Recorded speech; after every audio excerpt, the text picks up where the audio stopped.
Hello दोस्तों, welcome to PRT teacher classes. कैसे हो आप सभी? उम्मीद करता हूँ अच्छे होंगे, पढ़ाई कर रहे होंगे। चलिए शुरू करते हैं आज का सेशन।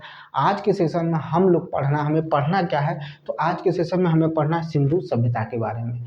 तो सिंधु सभ्यता का जो समय था, जो पीरियड था, वो क्या कब से था? तो 2400 ईसा पूर्व से 2400 ईसा पूर्व से ठीक है, 1700 ईसा पूर्व तक था। 1700 ईसा पूर्व तक था। 1700 ईसा पूर्व तक था। 2400 ईसा पूर्व से 1700 ईसा पूर्व तक था। ठीक है। इसका विस्तार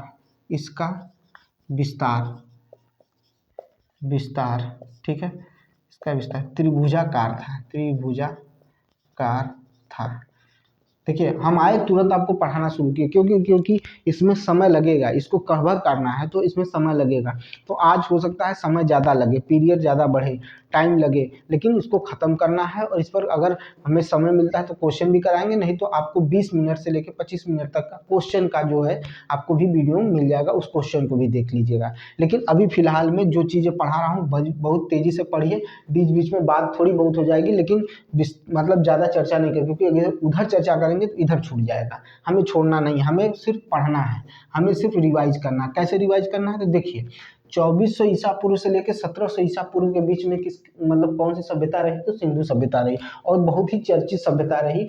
इसमें कई बड़े नगर जो विकसित हुए, जिनके बारे में हमें पढ़ना है। कौन से नगर में कौन सा चीज मिला, ठीक है। जैसे कहा जाता है कि खेती के जो साक्ष्य मिले हैं वो कहाँ मिले हैं, घोड़े के जो अस्थि पंजर है कहाँ मिले हैं, नटराज की मूर्ति कहाँ मिली है, ठीक है, नर्तिका की मूर्ति कहाँ मिली है, पशुपतिनाथ जो हैं उनकी कहाँ मिली। तो ये सारी चीज़ें हमको पढ़ना है। तो उन सब चीज़ों को एकदम बढ़िया से पढ़ के ख़त्म कर देना, ताकि हमारी तैयारी भरपूर रहे। तो इसका विस्तार भी जो था वो कैसा था? त्रिभुजाकार था। किसका विस्तार त्रिभुजाकार था? तो सिंधु सभ्यता का विस्तार था वो कैसा था? त्रिभुजाकार था। अच्छा, सन 1921 में दयाराम साहनी, ठीक है, दया राय बहादुर इनका पूरा नाम है, लेकिन हम आपको छोटे में लिख रहे हैं, याद रखिएगा, आ भी जाएगा। दया राम साहनी ने इसकी खोज की, ठीक है। कब की? तो सन 1921 में दयाराम साहनी ने इसकी खोज की। किसकी खोज की? तो सिंधु सभ्यता की खोज की। सिंधु सभ्यता की खोज सन 1921 में दयाराम साहनी ने की थी, ठीक है। सिंधु सभ्यता को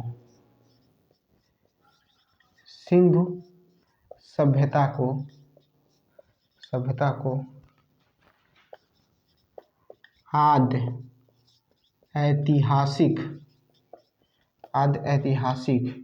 तथा कांस्य युग, जिसे ब्रॉन्ज कहते हैं, ठीक है। सिंधु सभ्यता को आद्य ऐतिहासिक या कांस्य युग कहते हैं, याद रखिएगा, ठीक है। समझ में आई बात? अब इस सभ्यता के मुख्य नागरिक, यानी इस सभ्यता के मुख्य निवासी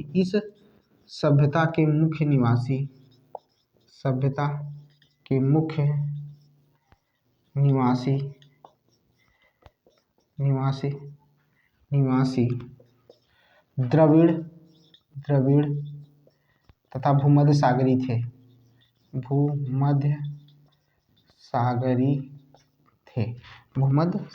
द्रविड़ थे और भूमध्य सागरी थे। अगर आपसे पूछा जाएगा तो हो सकता है द्रविड़ के बारे में पूछ ले, या भूमध्य सागरी थे।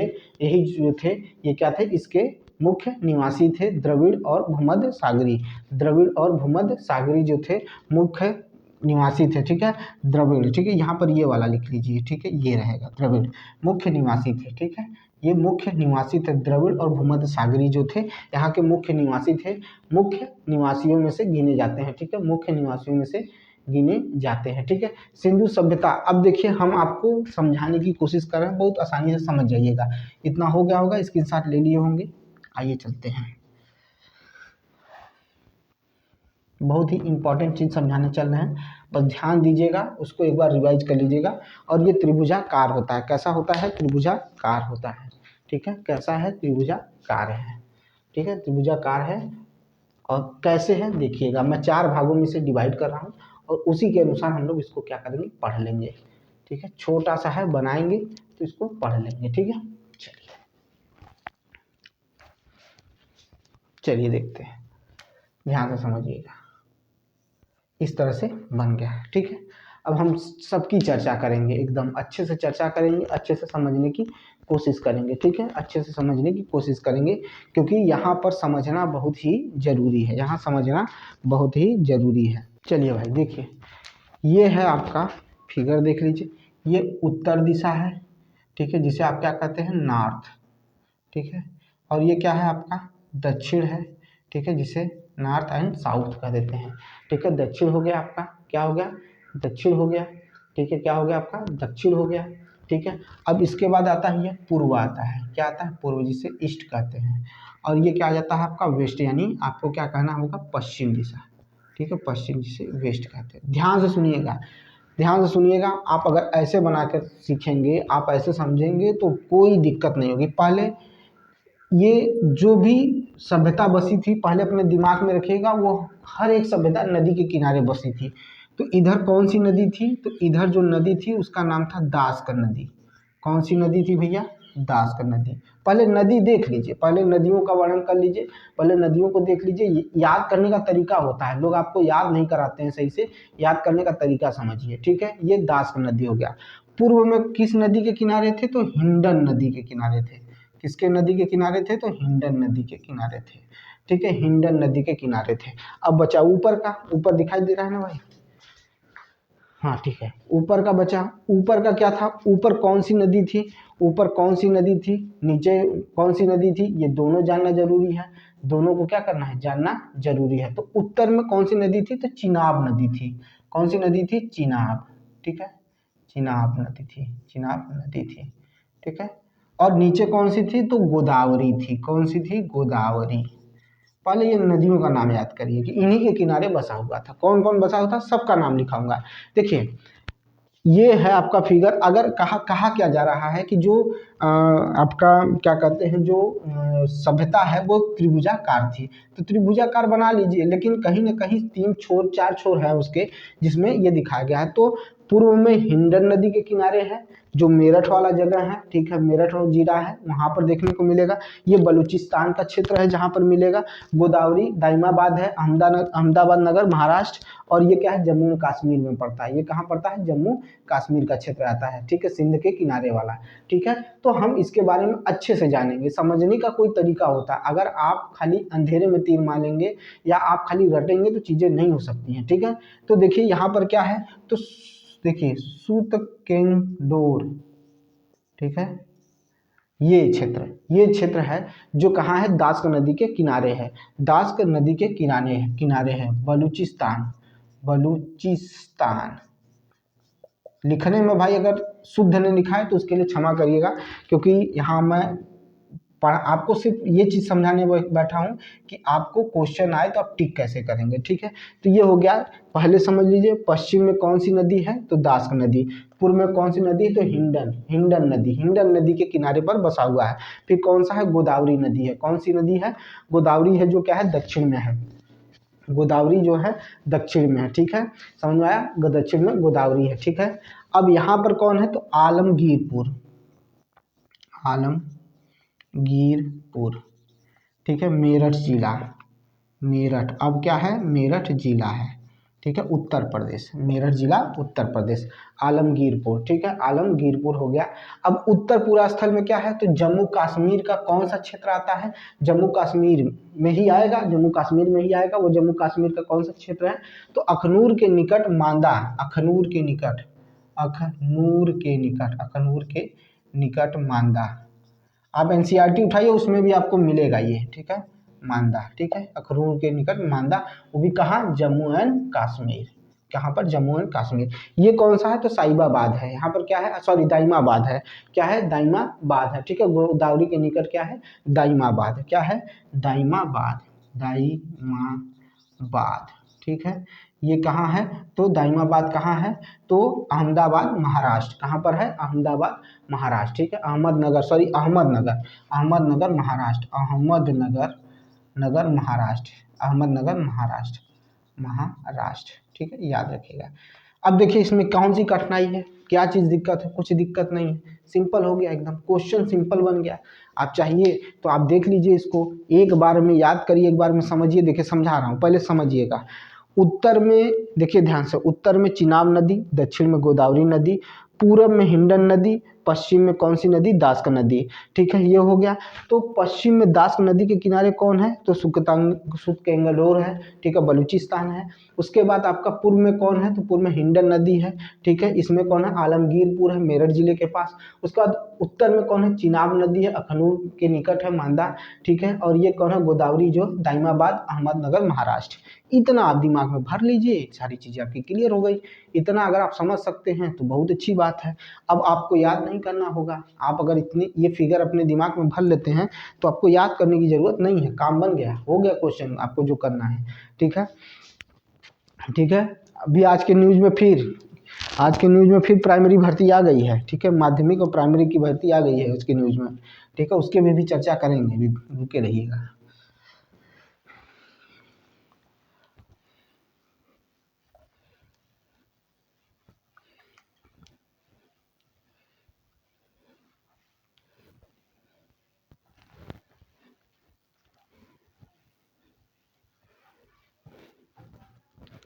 चलिए ये चीज़ हो गया। अगर इतना समझ में आ गया हो तो आगे की चर्चा शुरू करते हैं।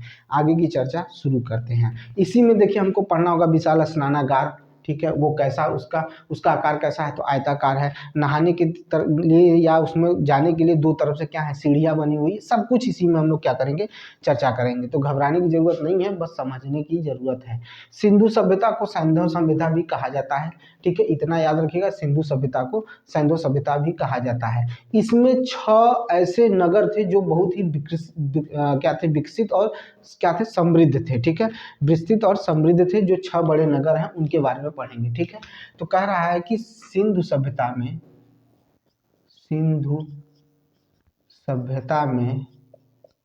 6 बड़े नगर नगर जो बहुत ही विकसित एवं समृद्ध थे। ठीक है, देखिए कह रहा है सिंधु सभ्यता में 6 बड़े नगर जो बहुत विकसित जो बहुत ही विकसित एवं समृद्ध थे। सबका नाम लिखेंगे। पहला क्या है, मोहनजोदड़ो। क्या है, मोहनजोदड़ो। मोहनजोदड़ो। ठीक है, मोहनजोदड़ो। दूसरा क्या है, हड़प्पा। दूसरा क्या है, हड़प्पा है। क्या है भाई, हड़प्पा है। ठीक है, हड़प्पा।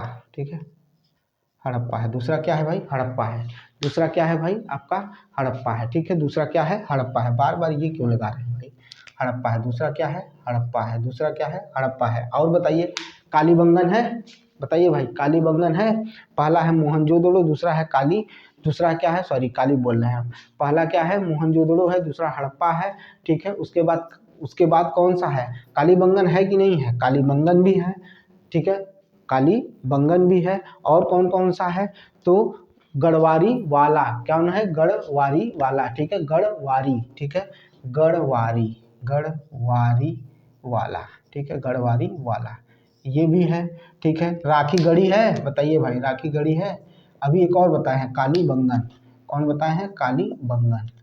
ठीक है, याद रखिएगा, यहाँ से भी क्वेश्चन पूछता है, कालीबंगन। ठीक है, कालीबंगन। ठीक है, कालीबंगन। ठीक है, कालीबंगन। राखी गढ़ी है, राखी गढ़ी। देखिए भाई, राखी गढ़ी, राखी गढ़ी। ठीक है, राखी गढ़ी। ठीक है, राखी गढ़ी के अलावा कौन है भाई, राखी गढ़ी के अलावा कौन है, राखी गढ़ी, राखी गढ़ी। ठीक है, सॉरी, छठा, हाँ, राखी गढ़ी हो गया। देख लीजिए भाई, कौन सा छूट रहा है, कौन सा छूट रहा है, मोहनजोदड़ो हो गया, हड़प्पा हो गया, गढ़वारीवाल हो गया, कालीबंगन हो गया, राखी गढ़ी हो गया। कौन छूट रहा है, बताइए भाई, कौन सा छूट रहा है, कौन सा छूट रहा है, राखी गढ़ी हो गया, कौन सा छूट रहा है, बताइए, ध्यान से सोच कर बताइए, कौन सा छूट रहा है। हाँ, धौलावीरा छूट रहा है। कौन सा छूट रहा है, धौलावीरा।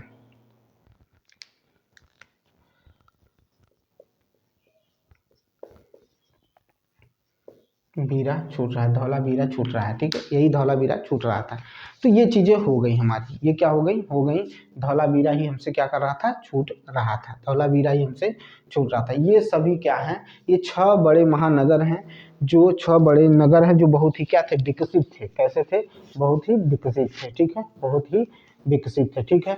और इसी को, इस धौलावीरा को 2021 में यूनेस्को की साइट में क्या कर लिया गया, शामिल किया गया, यूनेस्को में शामिल किया गया है, यूनेस्को में शामिल किया गया इसको, यूनेस्को में 2021 में, कब 2021 में शामिल किया गया है, अभी ताज़ा 2021 में इसको यूनेस्को में शामिल कर लिया गया है, यूनेस्को, ठीक है। क्या लिख रहे हैं भाई, यूनेस्को में क्या कर लिया गया, शामिल कर लिया गया है, यूनेस्को में क्या किया गया, शामिल किया गया है।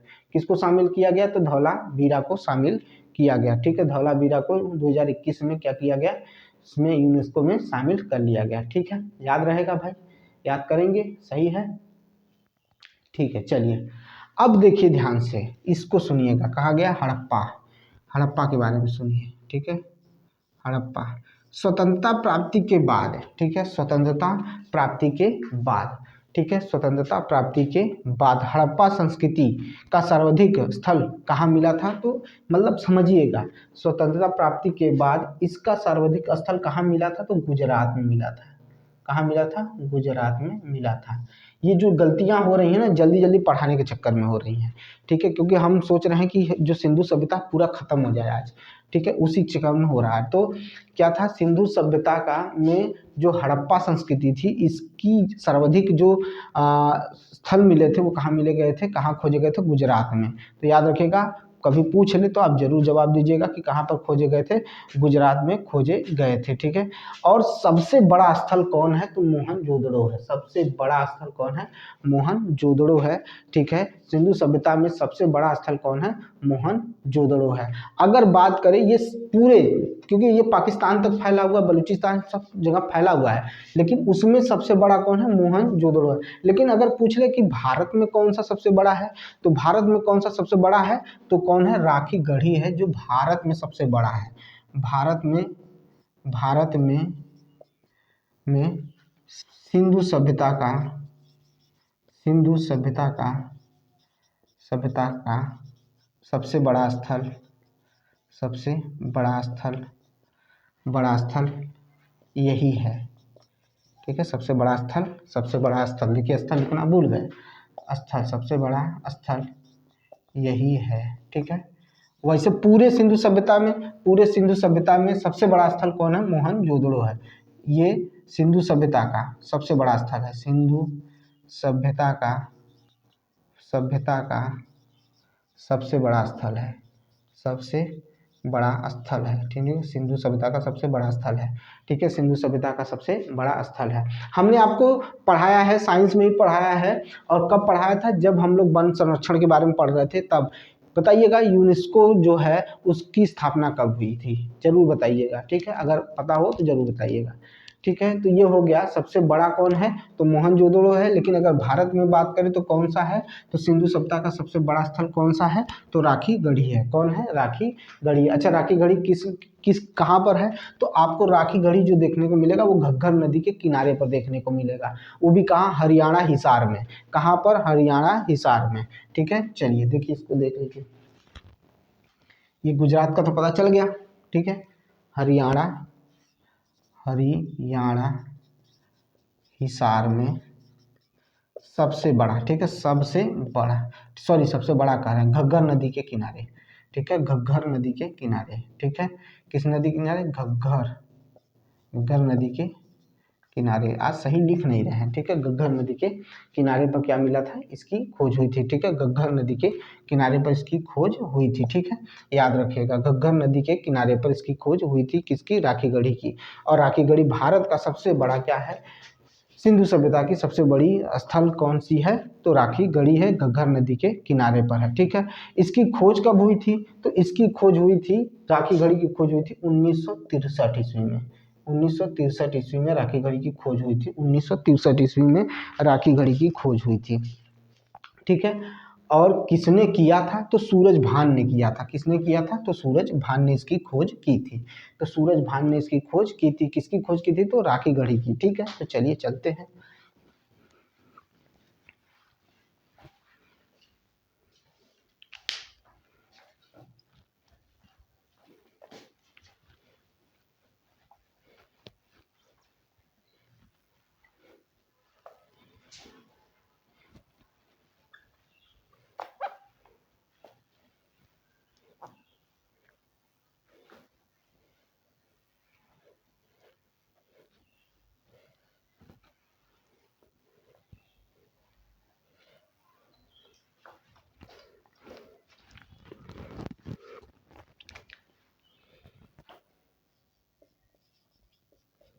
राखी गढ़ी, ठीक है। चलिए राखी गढ़ी के बारे में पढ़ते हैं, ठीक है, ध्यान सुनिएगा। इसकी खोज 1963 ईस्वी में, ठीक है। राखी गढ़ी की खोज 1963 ईस्वी में, राखी गढ़ी की खोज 1963 ईस्वी में, ठीक है। राखी गढ़ी की खोज 1963 ईस्वी में, ठीक है। घग्घर नदी, ठीक है, कहाँ पर? घग्घर नदी, घग्घर नदी के, घग्घर नदी के किनारे या तट पर, घग्घर नदी के तट पर स्थित है। इसकी खोज 1963 में घग्घर नदी के किनारे, घग्घर नदी के तट पर हुई, ठीक है, घग्घर नदी के तट पर हुई। इसके खोजकर्ता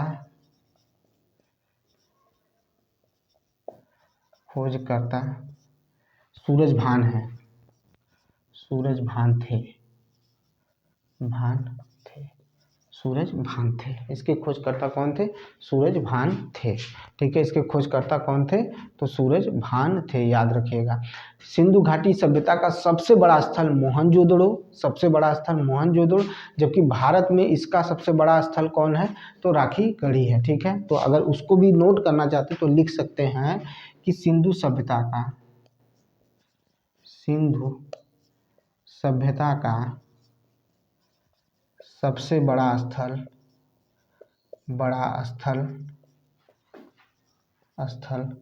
सबसे बड़ा स्थल कौन सा है? सिंधु सभ्यता का सबसे बड़ा स्थल मोहनजोदड़ो,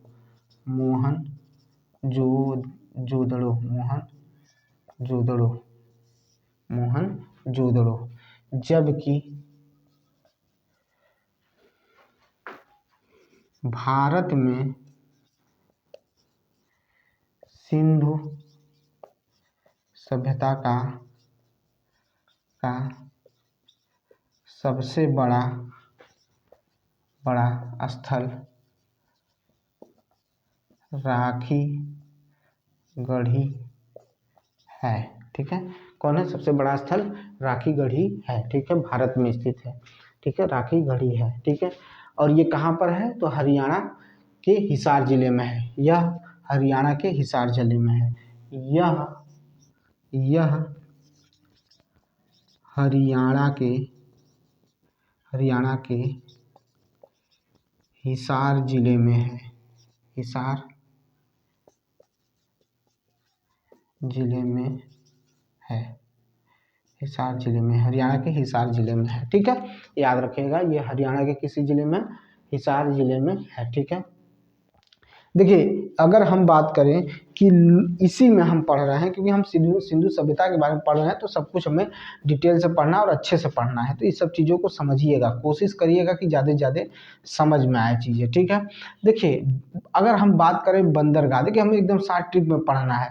तो लोथल जो था, ठीक है, लोथल जो था और सुधकोदता, ठीक है, सुधकोदता से क्वेश्चन आया हुआ है, ठीक है, एनटीपीसी में, ठीक है, सुधकोदता से क्वेश्चन आया हुआ है।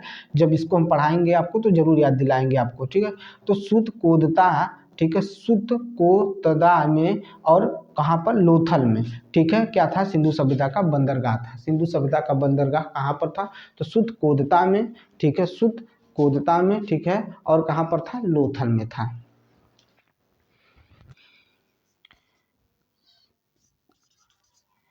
सिंधु सभ्यता का बंदरगाह कहाँ पर था? तो लोथल और सुधकोदता में।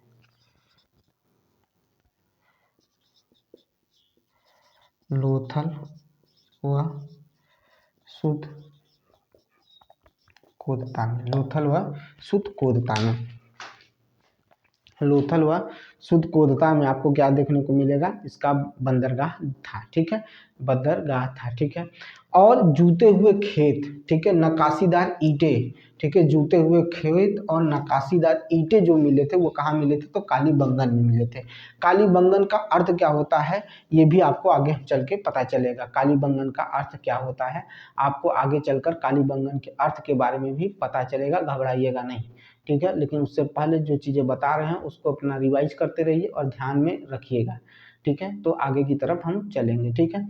चलिए देखिए भाई, मैंने क्या कहा, जूते हुए खेत और नक्काशीदार ईंटें का जो प्रयोग हुआ था उसका साक्ष्य कहाँ से मिला था, कालीबंगन से मिला था। तो जूते हुए खेत,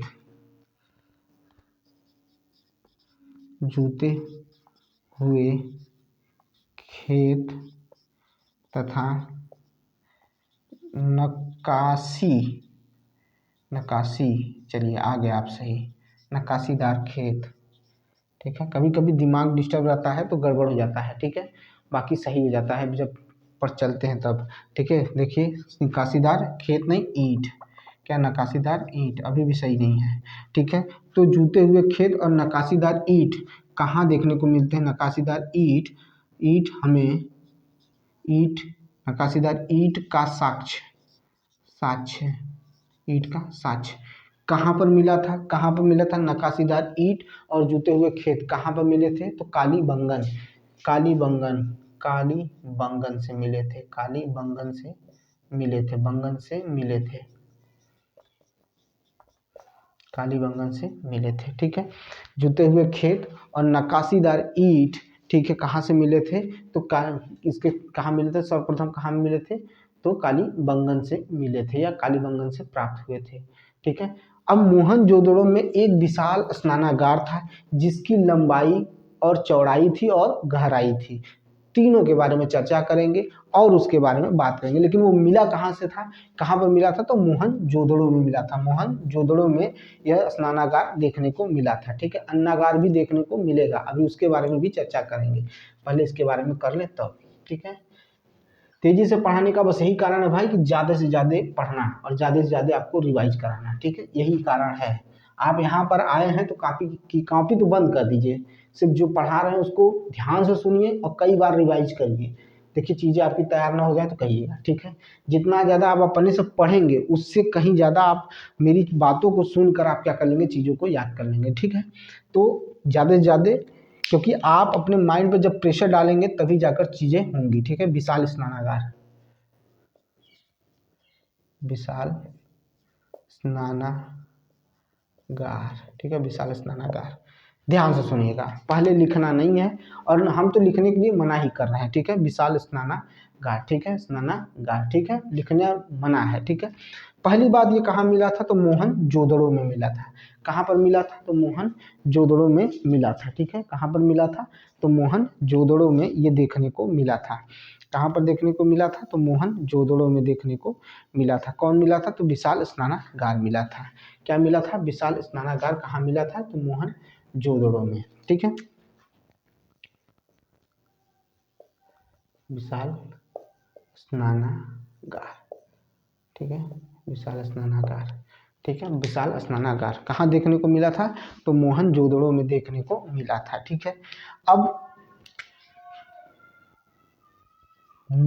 मोहनजोदड़ो, ठीक है, ये याद रखिए, मोहनजोदड़ो में स्थित है, स्थित है, ठीक है। अब हम सब लिखते रहे, लंबाई, जो मेन चीज़ें हैं वो याद करिए, चौड़ाई ये याद करिए, फिर गहराई ये याद करिए, चौड़ाई, लंबाई और गहराई, ऐसे लिखेंगे तो आपको सीधे याद रहेंगी, दिमाग में बैठी रहेंगी, ठीक है। लंबाई कितनी थी, तो 11.88 मीटर, कितना था, तो 11.88 मीटर था, ठीक है। चौड़ाई कितना था, चौड़ाई कितना था, 7.01, 7.01 मीटर था, ठीक है। गहराई कितनी थी, गहराई कितनी थी, 4 दशमलव कितनी थी, 4 दशमलव कर रहा है, 2.43, 2.43 मीटर, ठीक है।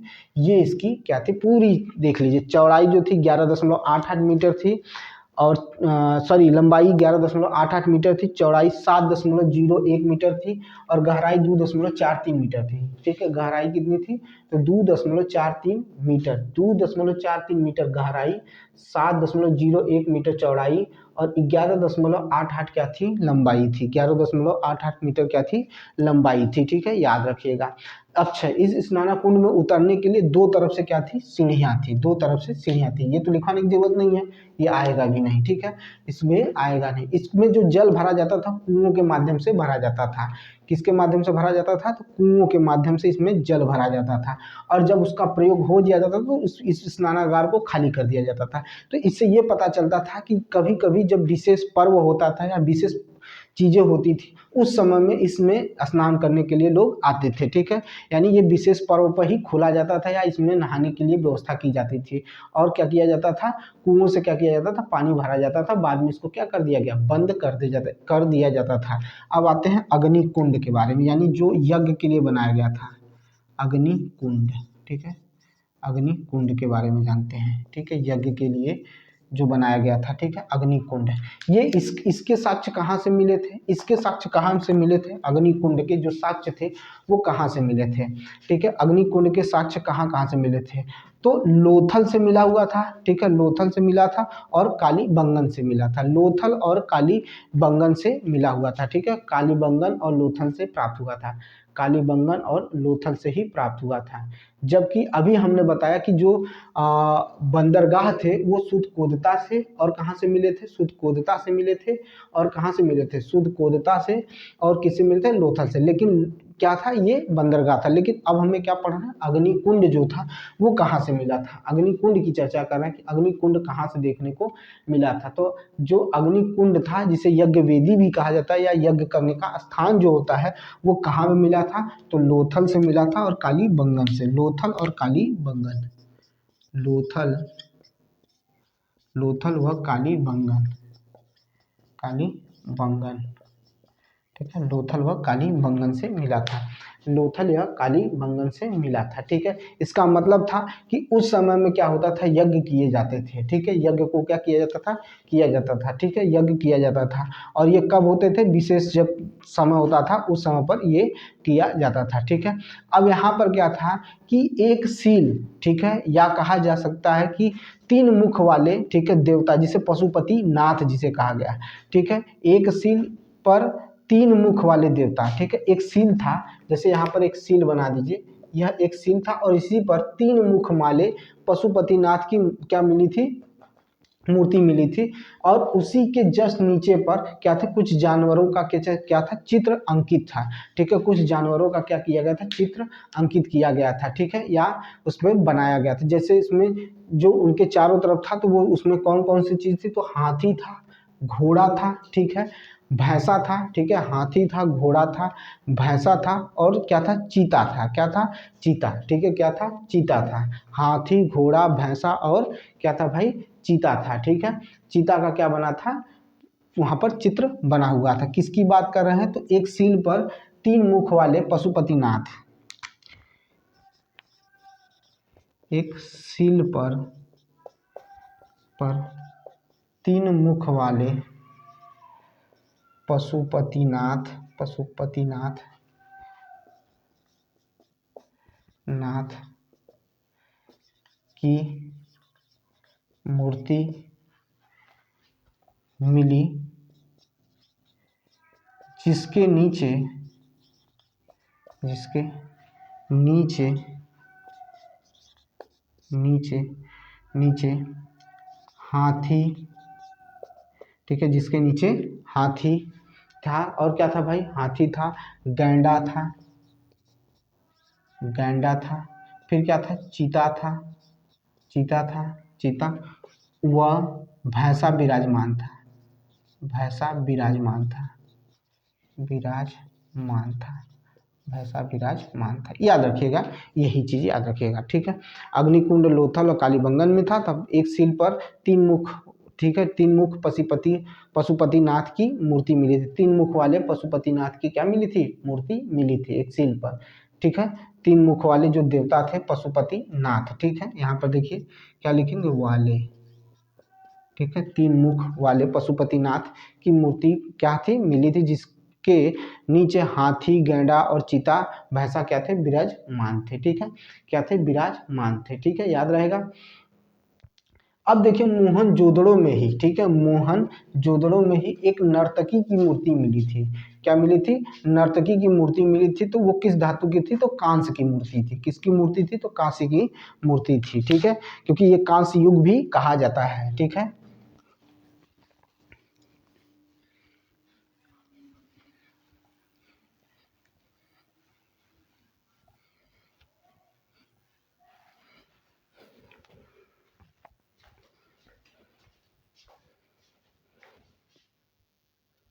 चलिए भाई, हमने क्या बोला?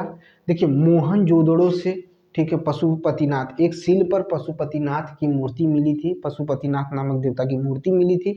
उस मूर्ति के नीचे जो था वहाँ पर हाथी बना हुआ था, गैंडा बना हुआ था, चीता बना हुआ था, और क्या बना हुआ था? भैंसा विराजमान था। ये चीज़ देखने को मिला। एक नर्तकी की मूर्ति भी मोहनजोदड़ो से ही मिली थी। मोहनजोदड़ो से, मोहनजोदड़ो से एक नर्तकी की मूर्ति मिली। नर्तकी की, मोहनजोदड़ो से एक नर्तकी की मूर्ति जो कांस्य की बनी हुई थी,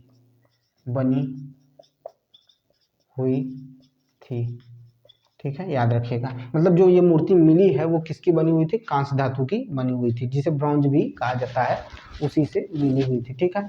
अब देखिए हड़प्पा में जो, मतलब कुछ हड़प्पा सभ्यता से अगर देखा जाए जो खुदाई हुई, तो वहाँ से कुछ मोहरें मिली। क्या मिली? उसमें मोहरें मिली, और उस मोहरों पर एक श्रृंगी पशु का क्या था? चित्र अंकन किया गया था, ठीक है। क्या मिला था? एक श्रृंगी पशु के क्या था? तो वहाँ पर चित्र क्या किए गए थे? अंकित थे या अंकन किया गया था एक श्रृंगी पशु का, ठीक है।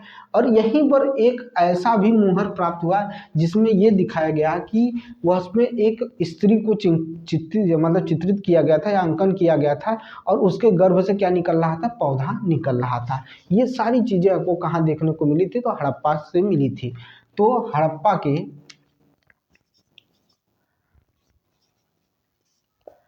सभ्यता से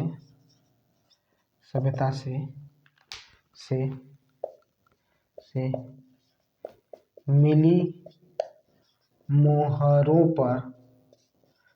पर एक श्रृंगी, ठीक है, एक श्रृंगी पशु का हड़प्पा सभ्यता से मिली मोहरों पर एक श्रृंगी पशु, ठीक है, एक श्रृंगी पशु, ठीक है, एक श्रृंगी, यहाँ पर ये नहीं रहेगा, श्रृंगी पशु का, मोहरों पर एक श्रृंगी पशु का चित्र अंकन था। यहीं पर कुछ मोहरों पर स्त्री के गर्भ से, ठीक है, स्त्री के गर्भ से निकलता पौधा, स्त्री के गर्भ से निकलता पौधा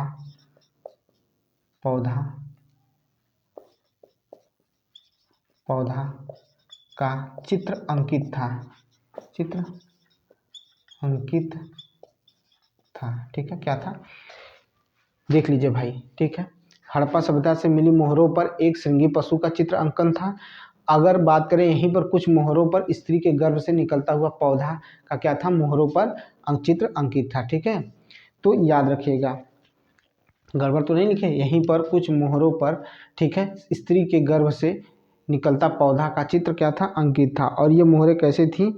ये मोहरें कैसी थी? तो आयताकार थी। ये मोहरें क्या थी? आयताकार थी। लगभग क्या थी? आयताकार थी। ये मोहरें क्या थी? लगभग आयताकार थी, ठीक है, याद रहेगा। चलिए आगे की तरफ बढ़ते हैं,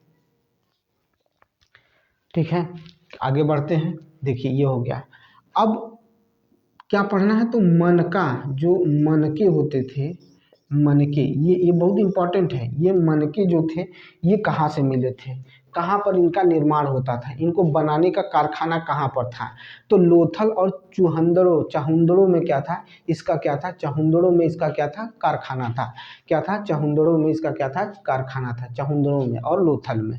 तो लोथल और चहुंदड़ो में, लोथल और वह चहुंदड़ो दड़ों में, लोथल और चहुंदड़ों में इसका क्या था, कारखाना था। ठीक है, लोथल और चहुंदड़ों में क्या था, इसका कारखाना था। किसका कारखाना था, तो मनके बनाने का कारखाना कहाँ पर था, तो लोथल और चहुंदड़ों में क्या था, मनके बनाने का कारखाना कारखाना था। ठीक है, देख लीजिए, कारखाना था, ये चीज़ था, इसीलिए हम हट जाते हैं बार बार।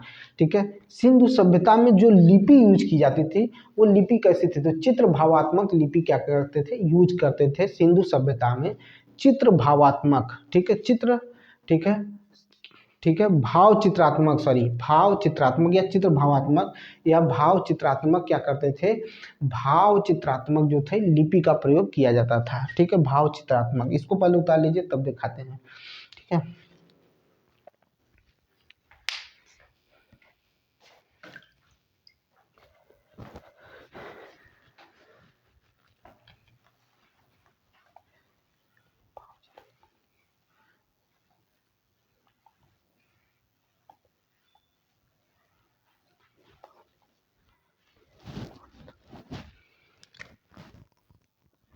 सिंधु सभ्यता की लिपि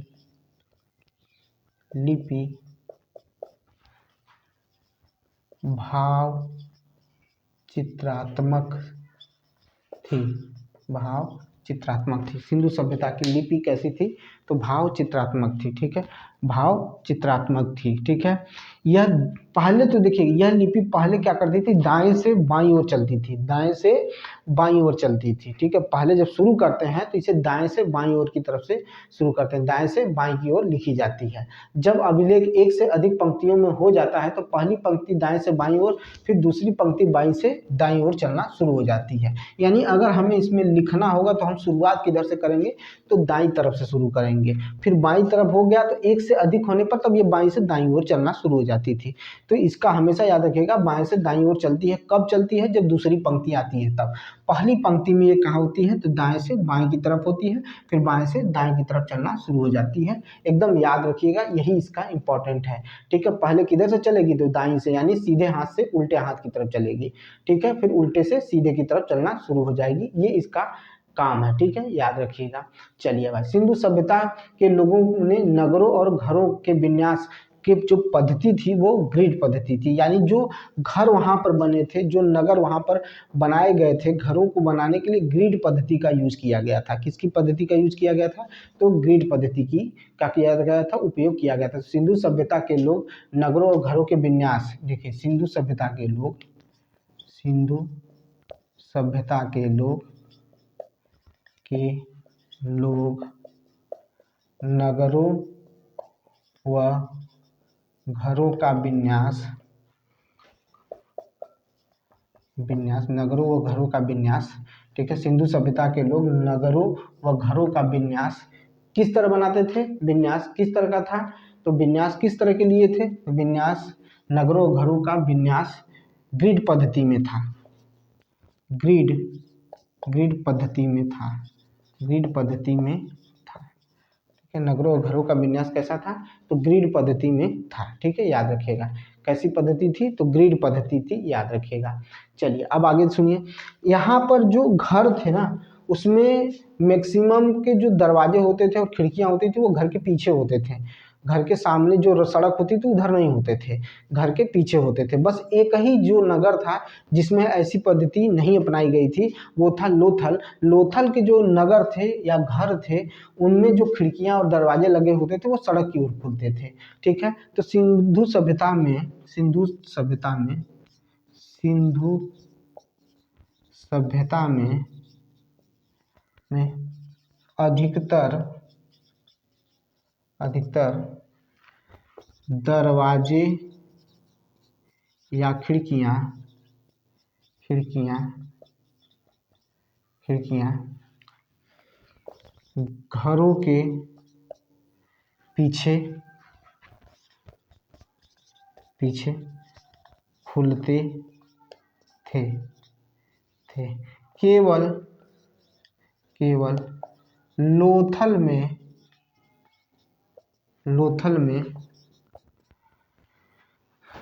दरवाजे या खिड़कियां सड़क पर या आगे की तरफ खुलते थे। आगे की तरफ खुलते थे। ठीक है, याद रखिएगा। सिंधु सभ्यता में अधिकतर दरवाजे या खिड़कियां घरों के पीछे खुलते थे।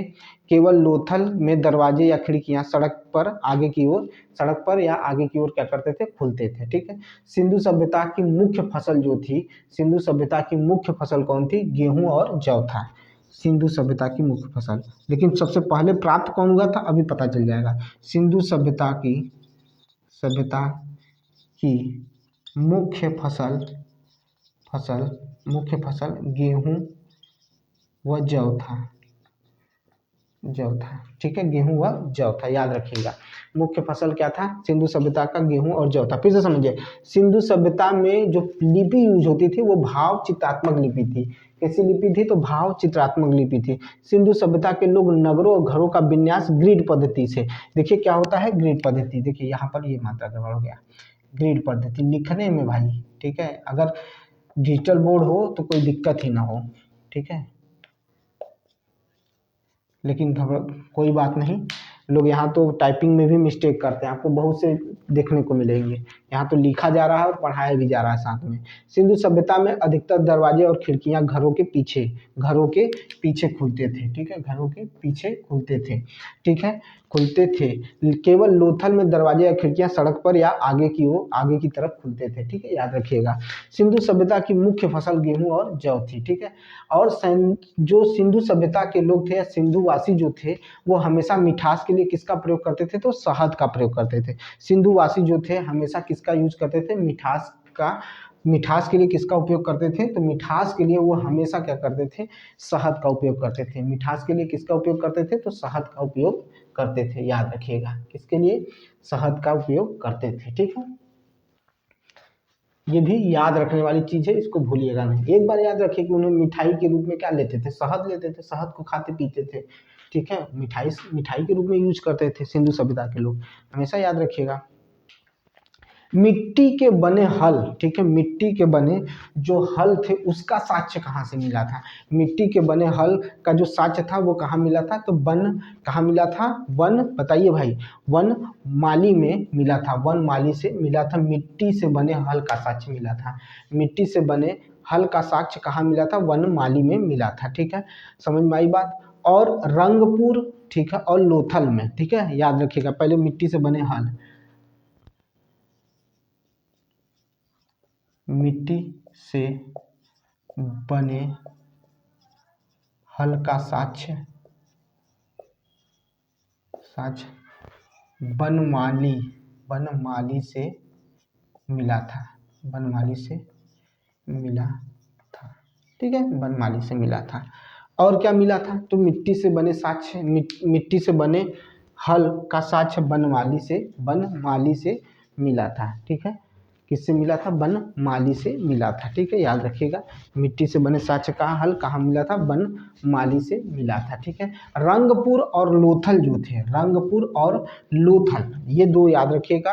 रंगपुर हो गया और लोथल हो गया, यहाँ से चावल के साक्ष्य मिले थे, चावल के दाने मिले थे। ठीक है, जिससे यह बता सकते हैं कि यहाँ पर धान की खेती होती थी। यहाँ पर क्या होती थी? धान की खेती होने का प्रमाण मिलता है। ठीक है, तो समझ में आई बात। तो हम क्या कर रहे हैं? रंगपुर व लोथल से चावल के साक्ष्य मिले थे। चावल के साक्ष्य मिले थे। इसका जाहिर सी बात है कि यहाँ पर धान की खेती होती थी। ठीक है, धान की क्या होती थी? खेती होती थी। ठीक है, याद करिएगा।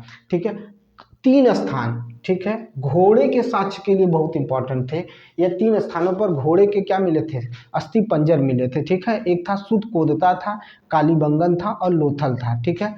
यह संदेवकालीन घोड़े के अस्थि पंजर यहाँ से मिले थे, ठीक है, ठीक है। संदेव अस्थि पंजर यहाँ से मिले थे, किसमें? तो सुतकोदता में, कालीबंगन में और लोथल में। और लोथल में सुतकोदता में, देखिए क्या कर रहा हूँ, सुतकोदता, कालीबंगन तथा लोथल से घोड़े के अस्थि पंजर मिले थे, ठीक है। और ये सब चीज़ें बहुत इंपॉर्टेंट है, पूछे जाते हैं, ठीक है। और तौल की इकाई जो होती थी संभवतः 16 के अनुपात में थी, ठीक है। तौल की इकाई जो थी वो 16 के अनुपात में थी। तौल की इकाई जो थी वो कैसी थी? तो तौल की इकाई जो थी वो 16 के अनुपात में थी, ठीक है। तौल की इकाई जो थी 16 के अनुपात में थी। किसके अनुपात में थी? तो 16 के अनुपात में थी, ठीक है। तौल की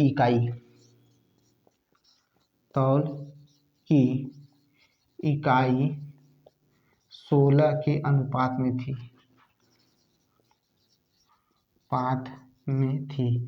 ठीक है। यहाँ पर यातायात के लिए 2 पहिए वाला, ठीक है, या 4 पहिए वाला क्या करते थे? बैलगाड़ी या भैंसा गाड़ी का यूज करते थे। ये नहीं पूछेगा, ये हमें नहीं पढ़ना है कि बैलगाड़ी भैंसा गाड़ी का यूज करते थे, ये हमें नहीं पढ़ना है, ठीक है। समझ में आई बात? ये हमें नहीं पढ़ना है। देखा गया कि क्या था? तो मेटोपोटामिया जो था, ठीक है, याद रखिएगा, मेसोपोटामिया जो था, गलत बोल रहे हैं, मेसोपोटामिया अभिलेख में सिंधु सभ्यता को या सिंधु सभ्यता को क्या कहा गया? तो मेलुहा कहा गया। क्या कहा गया? मेलुहा कहा गया। मेलुहा का मतलब ही होता था सिंधु सभ्यता। मेलुहा, ये याद रखिएगा, इसका मतलब होता था सिंधु सभ्यता, ठीक है, सिंधु सभ्यता, ये इसका अर्थ है, ठीक है। और ये कहाँ पर लिखा हुआ मिला था? तो मेसोपोटामिया में लिखा था। मेसोपोटामिया में जो चीज़ें मिली थी, ठीक है, उसमें जो अभिलेख था उसमें लिखा हुआ मिला था। तो मेसोपोटामिया के अभिलेख में, पोटामिया, ठीक है, पोटामिया के अभिलेख में, ठीक है, याद रखिएगा, मेसोपोटामिया के अभिलेख में, ठीक है, पोटामिया के अभिलेख में, ठीक है, याद रखिएगा, ये चीज आपको याद रखने की जरूरत है, ठीक है। चलिए आगे देखते हैं।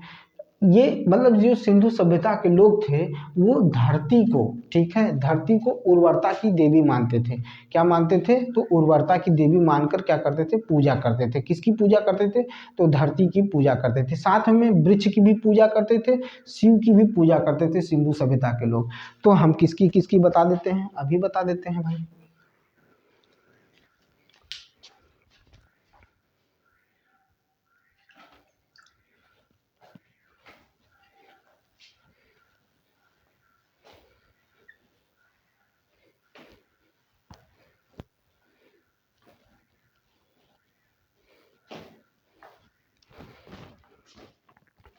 सिंधु सभ्यता के लोग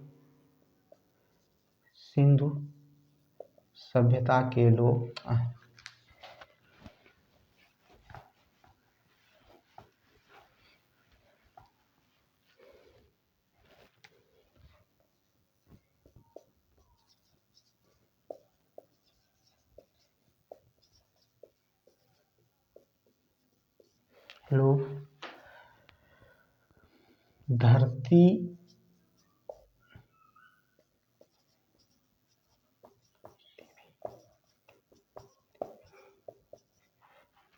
पशु, ठीक है, धरती पशु, सॉरी पशु नहीं, वृक्ष, ठीक है, वृक्ष तथा शिव की पूजा करते थे, पूजा करते थे। ठीक है, याद रखिएगा।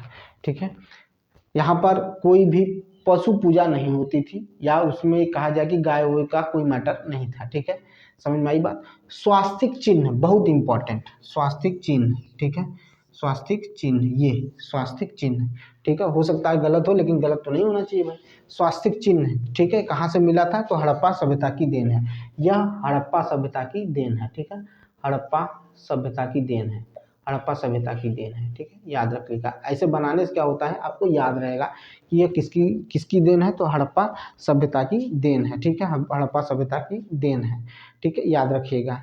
ठीक है, समझ में आई बात, हड़प्पा सभ्यता की देन है। ठीक है, सूर्य उपासना में अनुमान लगाया जाता था। ठीक है, सिंधु घाटी में, ठीक है, सिंधु घाटी के नगरों में मंदिर का कोई अवशेष नहीं, यानी यहाँ पर मंदिर नहीं बने थे, मंदिर नहीं था भाई, मंदिर नहीं थे।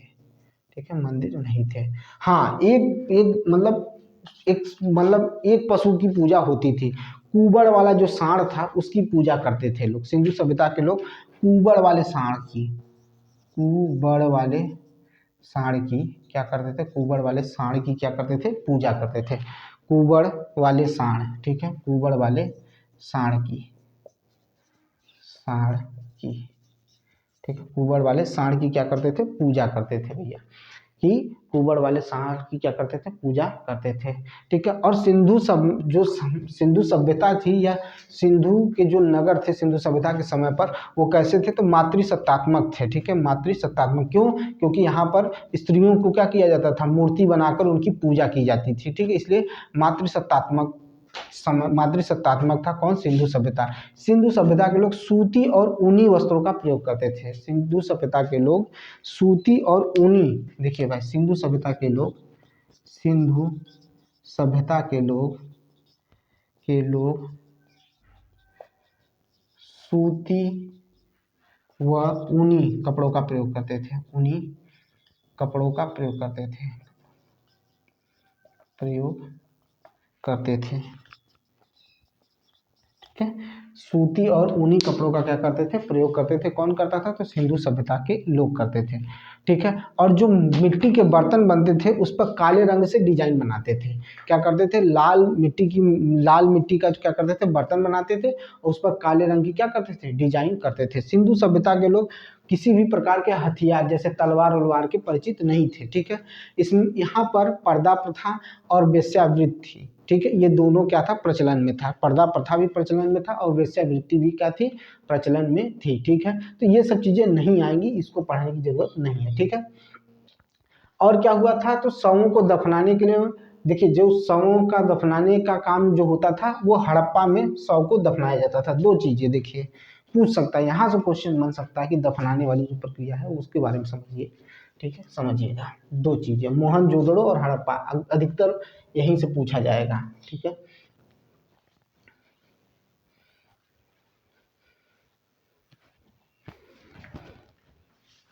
देखिए, हम किसकी, दो की बात कर रहे हैं। देखिए, एक की बात कर रहे हैं हड़प्पा, ठीक है, ये हो गया, और एक हो गया मोहनजोदड़ो, समझिएगा। यहाँ पर क्या होता था, यहाँ क्या होता था, शव के साथ कहाँ पर क्या होता था, तो हड़प्पा में शव को दफनाते थे, शव को दफनाते थे, यहाँ पर शव को जलाते थे, शव को जलाते थे, इतना जलाते थे, इतनी सही तरीके से लिख लीजिए। ठीक है, एकदम सिंपल तरीके से, ताकि आपको चीजें याद रहें। ठीक है, समझ में आई बात, समझ में आई बात भाई, जलाने की प्रथा थी।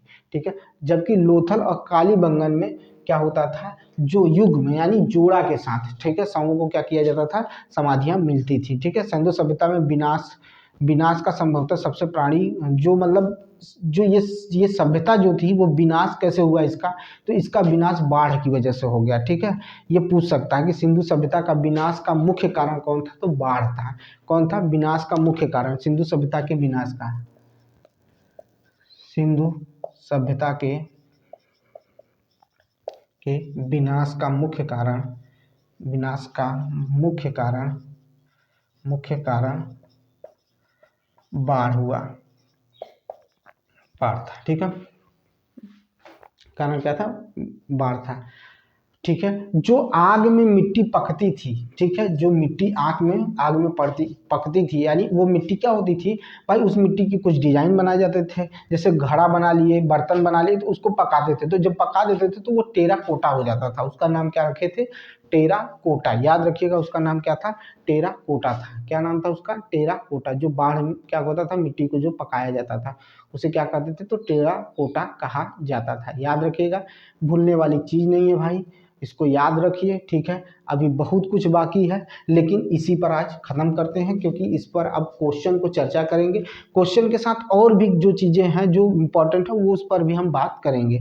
ठीक है, तो क्वेश्चन भी आपको 20-25 मिनट का मिलेगा। ठीक है, आप उसको देखिएगा, उसमें और भी चीज़ें चर्चा की रहेंगी, जो आपका जो भी छूटेगा सब कवर हो जाएगा। लेकिन अभी समझिएगा, संभवतः सभी चीज़ें इसमें कवर की गई हैं। अब आगे की तरफ कल हम चर्चा करेंगे और इसे पढ़ेंगे। ठीक है, तो मिलते हैं नेक्स्ट वीडियो में। बहुत बहुत धन्यवाद। और मेरा जो उद्देश्य है सिर्फ आपको जल्दी से जल्दी सारी चीज़ों को रिवाइज कराना, जल्दी से जल्दी आपको चीज़ों को पढ़ा देना, ताकि आप उन सब चीज़ों को कवर करके तैयारी अच्छे से करके एग्जाम दीजिए। एनटीपीसी के जितने एग्जाम होने वाले हैं सबके लिए ये ज़रूरी है। ग्रेजुएट देख लीजिए, अंडर ग्रेजुएट देख लीजिए, दूसरी चीज़ जो टीचिंग की है उसको भी देख लीजिए, सब में ये आने वाला है। इसी वजह से कह रहा हूँ भाई, अच्छे से पढ़िए, मेहनत करिए। ठीक है, और रिवाइज करते रहिए, सिर्फ रिवाइज करिए मेरे साथ, आपकी सारी चीज़ें तैयार हो जाएंगी। आपको ऐसा कुछ नहीं करना होगा जिसमें आपको परेशानी हो। ठीक है, बाकी कल हम अभी इसमें कह दिए ना कि जब क्वेश्चन देंगे तो उस क्वेश्चन में हम आपको बहुत सारी चीज़ें लिखवा देंगे, जो छूट रहा है, जो क्वेश्चन में आने वाले हैं, सब कुछ हम आपको दे देंगे। ठीक है, तो मिलते हैं नेक्स्ट वीडियो में। बहुत बहुत धन्यवाद, और सब्सक्राइब करिएगा मेरा चैनल, शेयर करिएगा और कमेंट जरूर करिएगा।